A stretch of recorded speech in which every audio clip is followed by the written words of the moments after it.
శ్రీ గురుచరిత్ర అధ్యాయం 14. శ్రీ గణేశాయ నమః, శ్రీ సరస్వతి నమః, శ్రీ గురుభ్యో నమః. నామధారకుడు స్వామి అటు తర్వాత శ్రీ గురుడు ఏమి చేశారో చెప్పండి అన్నాడు. సిద్ధయోగి సంతోషించి ఇలా చెప్పారు. భోజనాలు అయ్యాక సాయందేవుడు శ్రీగురుని పాదాలెత్తుతూ, సద్గురు, మీ పాదసేవ వలన నా జన్మ సత్కర్మలు సార్థకమయ్యాయి. మీ అనుగ్రహం వలన నా పితృదేవతలు కూడా తరించారు.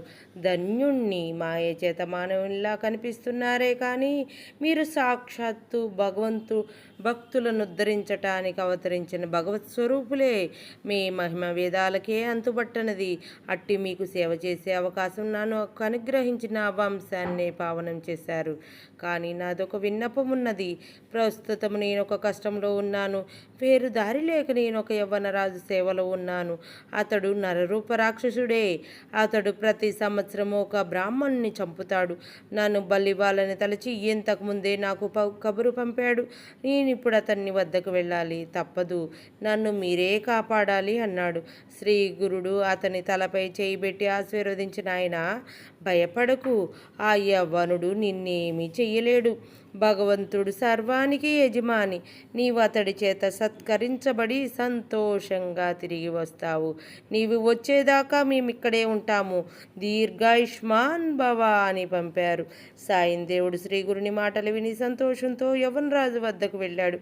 తాను కబురంపగానే రాకుండా ఆలస్యం చేసినందుకు కోపంతో రాజు అతనిని చూస్తూనే లోపలికి పోయాడు. సాయందేవుడు భయంతో శ్రీ గురుని ధ్యానించాడు.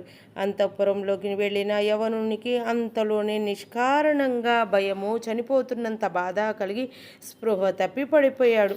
అప్పుడు అతనికి ఒక స్వప్నం వచ్చింది. ఒక బ్రాహ్మణుడు అతనిని ముక్కలు ముక్కలుగా కోస్తున్నట్లు కనిపించి విపరీతమైన బాధ కలిగింది. అతనికి స్పృహ వచ్చేసరికి తాను చేస్తున్న హింస ఇతరులకు ఎంత బాధాకరమో తెలిసి వచ్చింది. పశ్చాత్తాపంతో అతడు బయటకు వచ్చి సాయందేవుని పాదాలపై పడి, అయ్యా, మిమ్మల్ని నేను పిలిపించలేదే, మీరు ఇంటికి వెళ్ళవచ్చు అని వస్త్రభూషణాదులతో ఘనంగా సత్కరించి పంపాడు.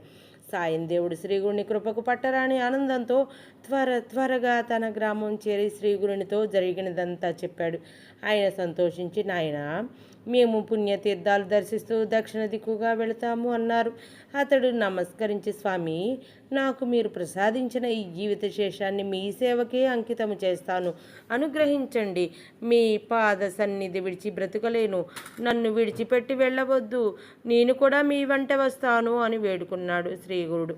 నాయనా, నాకు ఆత్మ సమర్పణం చేసుకున్నావు. నీ అభీష్టం నెరవేరుతుంది. మేము ఒక పని మీద వెళుతున్నాము. 16 సంవత్సరములు మళ్ళీ మేము వచ్చి ఈ గ్రామానికి దగ్గరలోనే నివసిస్తాము. నీవప్పుడు సకుటుంబంగా వచ్చి దర్శించుకోవచ్చు. అంతవరకు ఇక్కడే సుఖంగా ఉండు అని ఆశీర్వదించి శిష్యులతో కలిసి పాదచారి అయి అనేక పుణ్యక్షేత్రాలు దర్శిస్తూ వైద్యనాథం చేరారు. అక్కడ ఆయన కొంతకాలం గుప్తంగా నివసించారు. అది విని నామధారకుడు, స్వామి, అప్పుడు శ్రీగురునితో అనేక మంది శిష్యులున్నారు కదా, వాళ్ళు ఎక్కడున్నారు? శ్రీగురుడు అక్కడ గుప్తంగా ఉండి ఏమి చేశారు అని అడిగారు. శ్రీ దత్తాయ గురవే నమః, శ్రీ శ్రీపాద శ్రీవల్లభాయ నమః, శ్రీ నృసింహ సరస్వత్యై నమః. 14వ అధ్యాయం సంపూర్ణం.